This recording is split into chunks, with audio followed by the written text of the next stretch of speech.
This is Agriculture Today, and I'm Shelby Varner with the K-State Radio Network.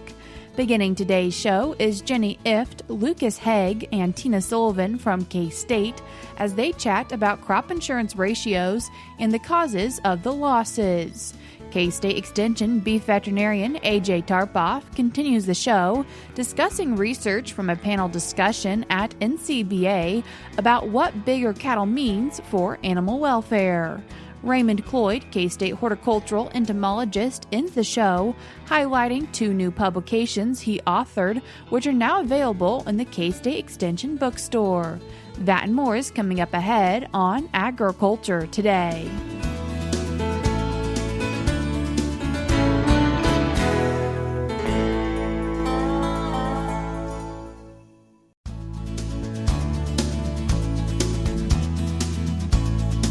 You're tuned in to Agriculture Today, and we start our show discussing crop insurance and the causes of those losses with K-State Flensburg Agricultural Policy Chair Jenny Ifft, agronomist in charge in Tribune Lucas Haag, and K-State Extension agronomist Tina Sullivan. Jenny, Lucas, Tina, I appreciate you all taking the time to join us today. Thanks for having us. Jenny, while we're thinking about crop insurance and thinking about the losses, what are some numbers we saw for this past year? Right. Well, let me back up a little bit. So for major crops grown in Kansas, nearly all of them have crop insurance coverage. And when those producers experience some kind of loss, it could be driven by prices. It's usually driven mostly by yield. They make a claim. They get paid an indemnity. And so these indemnities, eventually, after they make those claims, they get reported. And so at this point, it's February. We can look back to the 2025 crop year, and we can see why people made claims and where they made claims and for what crops. So this tells us something about the overall conditions in the state, and it also tells us the economic consequences of those. Generally, overall, when we look at claims, what were we seeing? Well, it's shocking that the number one cause of loss is drought, but it is. And after that, it's excess moisture. So you have $110 million for drought claims, $91 million for excess moisture.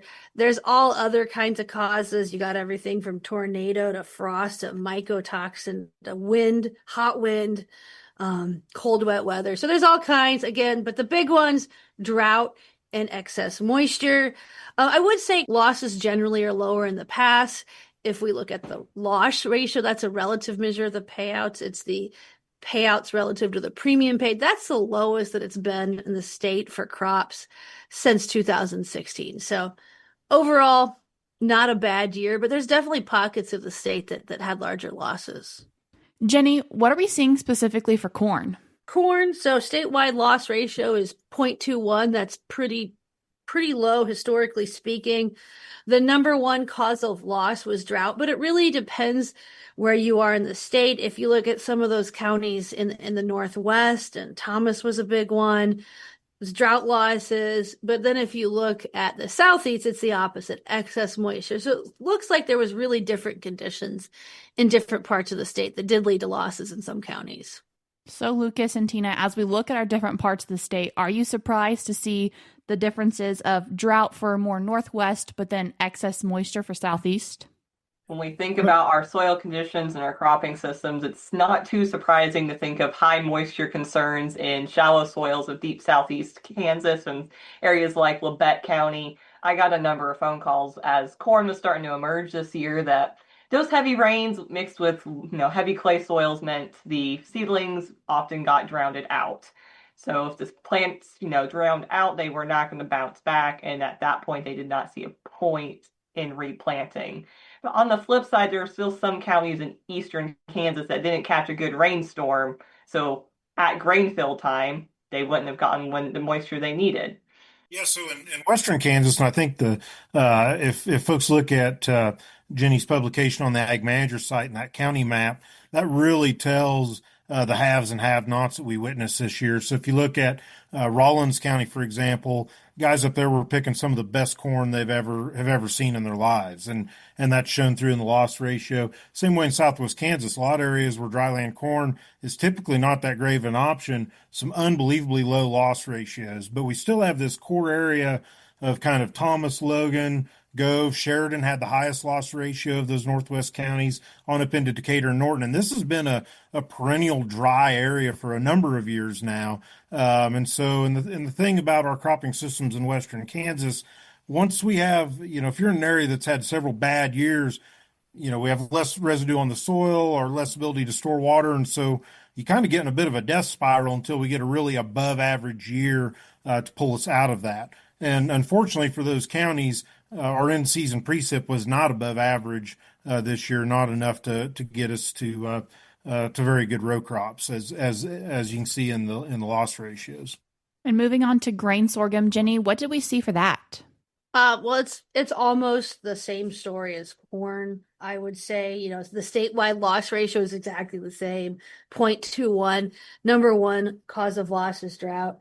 You see that same pattern, where it's drought in your Northwest counties, excess moisture in your Southeast counties. It doesn't look like there's that much sorghum grown in the Southeast, but it looks like in a lot of these counties where it was grown, it was a pretty rough year. And that would make sense for deep Southeast Kansas. Again, we sometimes change up a few things, get out corn and try sorghum. It's not a big sorghum area, and sometimes we get a year like this where the moisture just didn't come at the right time and it flooded it out. So I don't have a better story compared to corn for the sorghum side of things. Yeah, I think one thing that's really interesting on sorghum is, again, looking at some of these counties like in western Kansas along the Highway 96 corridor, southwest Kansas. It'd be really interesting to go back through the historical data, but I would speculate those are probably some record low loss ratios for those counties. And that's just, again, we had just unbelievable dry land yields in a lot of those places and grain piled everywhere as evidence for that. And our next crop, soybeans, Jenny, what do we see number-wise? All right. So soybeans overall, good year for the state. The loss ratio 0.30 for the entire state. So didn't, perform as well from a crop insurance perspective. And for soybeans, the largest cause of loss was excess moisture. And if you look at that at the county level, you can really see that concentrated in the southeast corner of the state. High loss ratios in the northwest part of the state for soybeans, but I don't think there's as many soybeans grown there. No, not that many of acres. And it's always difficult to partition out the dry land versus the irrigated acres those as well. So it doesn't take very many odd things to really swing those numbers. And I would say the same thing. Some of our counties where we might have caught a good rainstorm, we got the right time for grain fill for soybeans, but also if we think about that strong 14-inch rain that the Cloud County, Ottawa County, that then flowed down towards McPherson, during a probably bad time, flooded out some beans. There's kind of our excess moisture situation. And then some counties like deep southeast, you caught that rain or did you not catch that rain during the bean filling time? Are we seeing the same story then when we look at wheat? No, wheat's a little different actually. Similar statewide loss ratio to soybeans. So for wheat, the statewide loss ratio was 0.37. So wheat, from a crop insurance perspective, had the most losses. And if you look at these county by county, kind of like before, in some cases it's drought. If you look at Thomas County as a top cause of loss, Sumner, it's excess moisture, same story. But there's a couple counties that really got hit by hell pretty bad. Hodgman County, Stanton County are two examples where it was so bad that it was their largest cause of loss.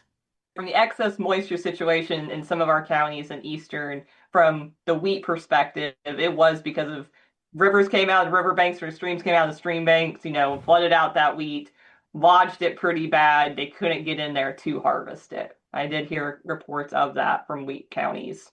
When there are prevent plant claims, does that get figured into this? Does that count as part of the loss ratio? It would, yeah. There'd be payouts and there'd be a cause of loss. That could be an excess moisture loss. And so we've talked about lack of moisture, too much moisture, and then also a little bit about hail. Were there some other underlying issues you guys saw causing problems for our crop growers? Coming from I talked a lot on the Southeast perspective. I know in the Northeast, when we think about Donovan, Atchison, Brown, kind of our more Iowa counties of the state, they got slammed very hard this year with especially corn disease. Some of our counties where we grow a lot of soybeans, might not have seen as much SDS this year, so sudden death syndrome.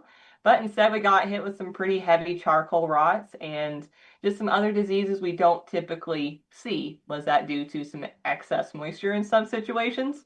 Potentially. I did see a number of soybean fields lost during the seedling stage to Phytophthora and Pythium. So could one situation build onto another? Absolutely. The loss ratios were pretty low for the Northeast counties. Do you think some of the yield hits from disease were on average, maybe 10, 15%, not really huge? I think maybe some of the disease was just more they saw it a lot heavier this year. We might not have had that major yield deficit, but still it was enough that they noticed. Yeah, but even if it doesn't hit crop insurance, it's still going to affect their profitability for sure. Lucas, what about your part of the state? No, we didn't have any really unique disease issues or anything like that. Jenny mentioned we had some counties that were hot spots for hail, certainly, but I mean it was pretty much the Western Kansas story of drought and hail. So, Jenny, Lucas, Tina, I appreciate you all taking the time to join us today. You bet. Thanks for having us. That was agronomist in charge in Tribune, Lucas Haag, and he was joined by K-State Flensburg Agricultural Policy Chair Jenny Ifft and K-State Extension agronomist Tina Sullivan as they discussed Jenny's publication on Ag Manager titled Current Kansas Crop Insurance Loss Ratios and Causes of Loss for the 2025 crop year. I will link it in today's show notes on agtoday.net, or you can also find it for yourself by going to agmanager.info. We're cutting to a short break, but we'll be right back.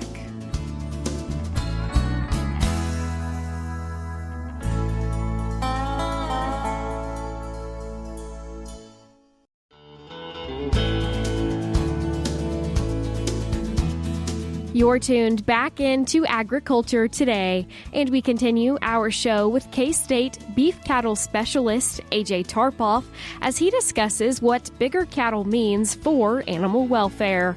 AJ, thank you for taking the time to join us today. You bet. Always a pleasure. AJ, we know that trends have shown cattle have gotten increasingly larger over the last few years. And I know you recently talked on a panel at NCBA about this. So what does that mean for cattle welfare? You bet. So at NCBA during the Cattlemen's College, I spoke on a panel with some colleagues, Lily Edwards Calloway from Colorado State University and Scott Pullman from Cargill.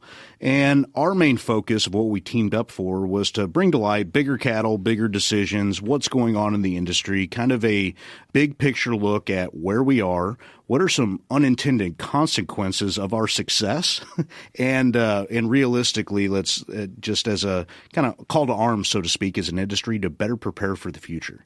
So at the beginning of this is we really discuss where we are. And year over year, we have increased carcass weights and live animal outweights from our finished feeding facilities every year. And this is almost like a perfect graph of just we are increasing the size of these animals.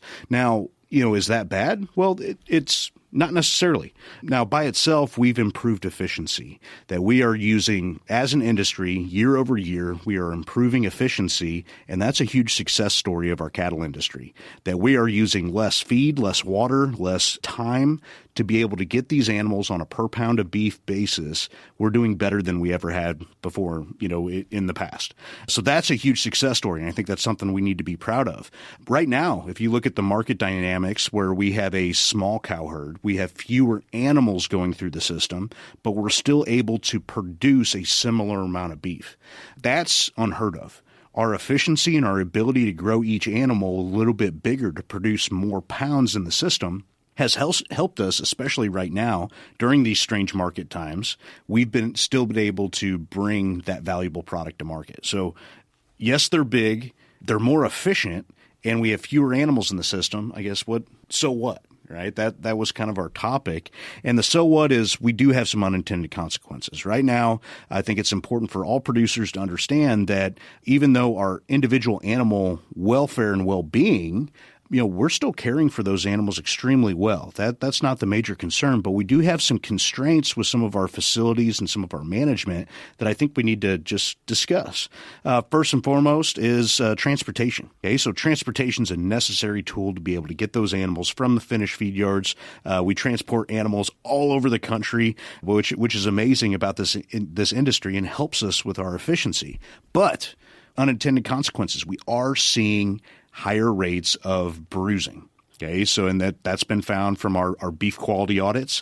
Continuously, we've seen a little creep up in some of our bruising issues. Now, where on the carcass we're seeing these bruising issues helps us kind of pinpoint where these concerns are happening. And unfortunately, we're seeing a lot of our middle meats. Okay, if we think about the back lines of cattle, the ribeyes, the strips, okay, the sirloins. So those three cuts are seeing the majority of these bigger bruises that have to get trimmed off at the slaughter plant.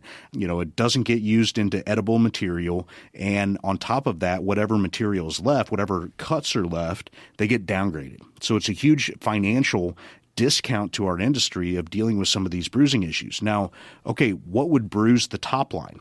As we've grown cattle to a larger size, larger live weight, larger carcass weight, some of them are quite a bit taller than what they used to be. And if we think about our transportation trailers, we have a lot of different styles of trailers that are in use in the United States. Not all of them are conducive to probably haul a 16, 17, 18, 1900-pound finished steer, and they bump their back as they go down into some of the lower compartments during loading and unloading. That's been documented several years ago. It's been quite a few years since we've done a big research project on that in the industry, and they found a very similar issue. But back then, it was more Holstein crossed cattle or Holstein steers, where today we're seeing that with, yes, beef dairy crosses, but also our regular beef animals, kind of our native beeves. They're still quite a bit taller than what they used to be able to carry that extra frame and extra size. So being cognizant of that, making sure that we're making appropriate decisions with our trailer selection when we're hauling these animals, those are all good pieces of information to know. But even basic facilities at the slaughter facility. We have some animals that may not necessarily fit through the working facilities to get to the knock box at the slaughter plant. Now, that's few and far between, but again, that's kind of a general understanding of, hey, we're feeding cattle bigger. We need to prepare for the future. We don't anticipate that we're going to take a drastic 90-degree turn and go to a much smaller framed animal. Not in today's marketplace. We're going to make them bigger. We're making them more efficient. We're going to continue down that path. We just need to prepare on our facility side, our transportation side. From a welfare perspective, we can look at that from a little bit different angle of locomotion, making sure these animals, are they, tipping the scales? Are they like right at the edge, or we're going to run into problems? Well, COVID showed us that we could take animals of today without changing genetics or anything else. We had delays in slaughter capabilities. We fed cattle for 60, 90 days longer than what we were anticipating and we weren't at the edge, right? As long as we're making good management practices and we are monitoring locomotion, making sure that if we're running into problems, we don't let that turn into a concern. Now, we have seen some locomotion scores start to downgrade, especially from our beef quality audits that we've been doing. So periodically, that's a good thing as our industry. If there's an issue, we need to address it. And I think it's important as our industry looking forward that we need to be nimble enough to make individual decisions at a population level. So essentially, if there's an individual within a pen that probably shouldn't go to 1,800 pounds, I want to make sure that it gets marketed before there's a locomotion concern. We need to be nimble enough to be able to do that while still maximizing our efficiency within the marketplace. So I guess with that, the only other thing that has been top of mind, we briefly talked a little bit about some of our environmental stressors and just overall risk. We have seen as an unintended consequence of increased death loss in some of in our feeding pens, and that's been a trend over time. I guess what that means to us is it's not necessarily due to one thing. I like to think about it in big picture. The longer we have these animals within the system, the more likely it is that something bad could happen. So each animal we have more investment into, they're worth more. That also means that things like environmental stressors like heat stress and cold stress are a bigger economic concern today than what they were in the past, just due to those dollars and cents. So it's when we're investing in animal comfort, we're investing in animal facilities, we're investing in animal care. That's a good production and economic decision. That's what we brought up to industry. We just wanted to challenge the industry to make sure everybody was aware of the concerns, that if we're going to move forward and plan for the future, I think this is where we start. I know you talked a lot about management once cattle leave the farm and just a little bit about locomotion and things like that on the farm. Specifically, what goes into cattle not being able to reach those heavy weights of 1,900 pounds? Is it structure, or what do you mean? Well, I think a lot of it is just understanding what your animals are doing. There are some management concerns that happen that might interfere with that. We can have some locomotion issues if we have some hoof concerns or anything like that. Obviously there's different reasons why an animal wouldn't reach that maximum genetic potential, if we want to think about it that way. That can be the environment. We could have a really wet year that can impact some of that, some of those things. So not necessarily anything directly on the animal side, but it's more the management side. Are we making sure our pen floor is as comfortable and structurally sound as possible so our animals don't have any issues? Are we moving those animals in an appropriate way to make sure that we are maintaining their locomotion, that we're monitoring that regularly? And then before an issue becomes larger, if they are starting to get a little stiff, if they do have some concerns that are noted by the employees, that we can market that animal sooner as opposed to later. And that's what I mean by the ability to make nimble decisions, because even the best, most perfectly designed animal, with our management, if we have small little hiccups along the way, could interfere with some of their locomotion and their ability to kind of go full system, so that we can't blame that on the production of that animal from the original farm. Some of that's on us, and we just need to be able to make the better decisions on the feedlot to understand when they need to go and when we can continue feeding them. You and your colleagues conducted extensive research on these topics, and I was just curious, is there somewhere that producers or anybody interested in this information can go to learn more about it?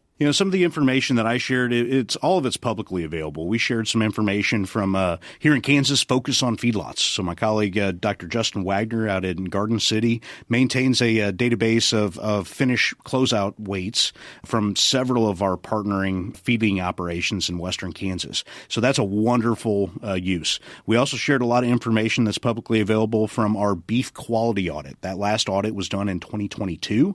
Dr. Lily Edwards Callaway has a lot of welfare projects that are publicly available. So you can find this information at NCBA's website. You can find this information. We focus on feedlots is through K-State. You can find that at ksubeef.org. And the bqa.org, bqa.org is where we can find a lot of this information that we use through the beef checkoff that is used through that beef quality audit. AJ, thanks for taking the time to join us today. Thank you. Again, that was K-State Beef Cattle Extension Specialist AJ Tarpoff as he discussed what industry trends we are seeing and what this means for cattle welfare.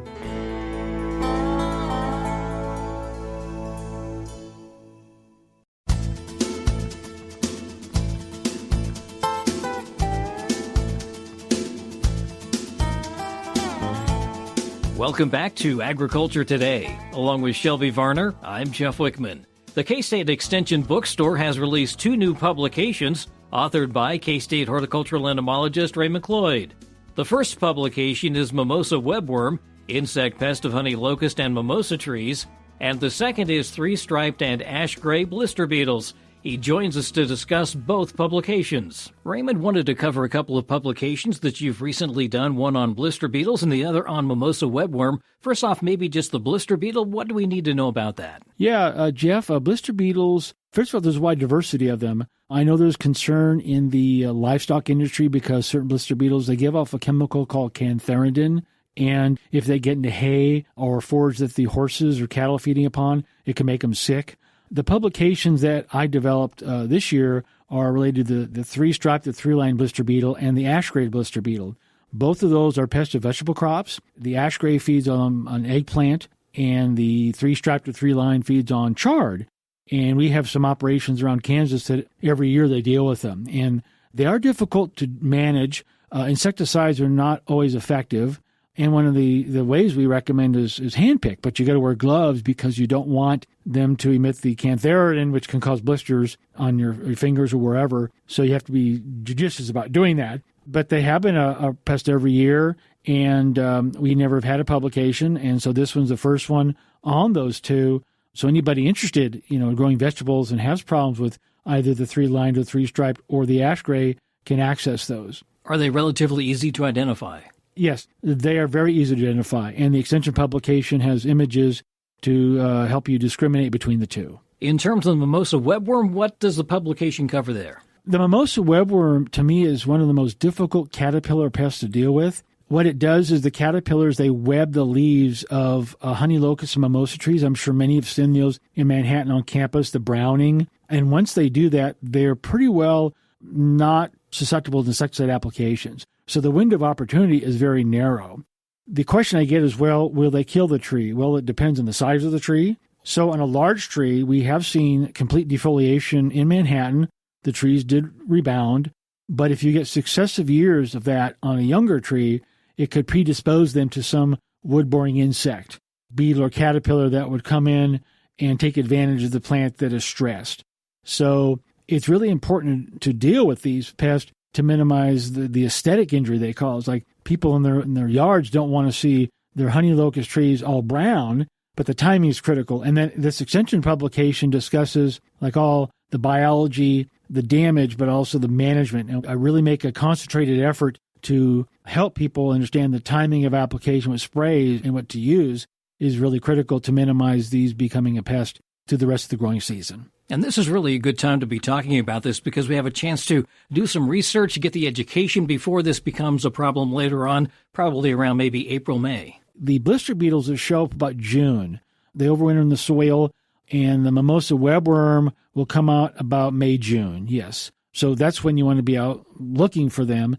But by reading these publications, it'll give you the knowledge base to make these informed decisions and how to manage both the blister beetles and the Mimosa Webworm. And that's the design of all of our extension publications, not only for entomology, but plant pathology and horticulture, is to provide you very simple language, how to deal with the problem. And that's where, you go to your extension agents or extension offices, and they may have the publications. If not, they can order them for you. We do have a number of publications, and like you mentioned, if you're having a problem with any type of insect, contact your extension agent and see if they do have that publication. Yes, if not, contact the Department of Entomology, and we'll guide you. Or you can also call the bookstore or communications here at Kansas State, because they're the ones that are actually responsible for printing the publications. But the first thing is go through your county extension agent, find out if they have it, and if not, can they get it for you. That's K-State horticultural entomologist Raymond Cloyd, with information on 2 new publications available through the K-State Extension Bookstore or your local county or district extension office. And that'll do it for this edition of Agriculture Today. For Shelby Varner, I'm Jeff Wickman. This is the K-State Radio Network.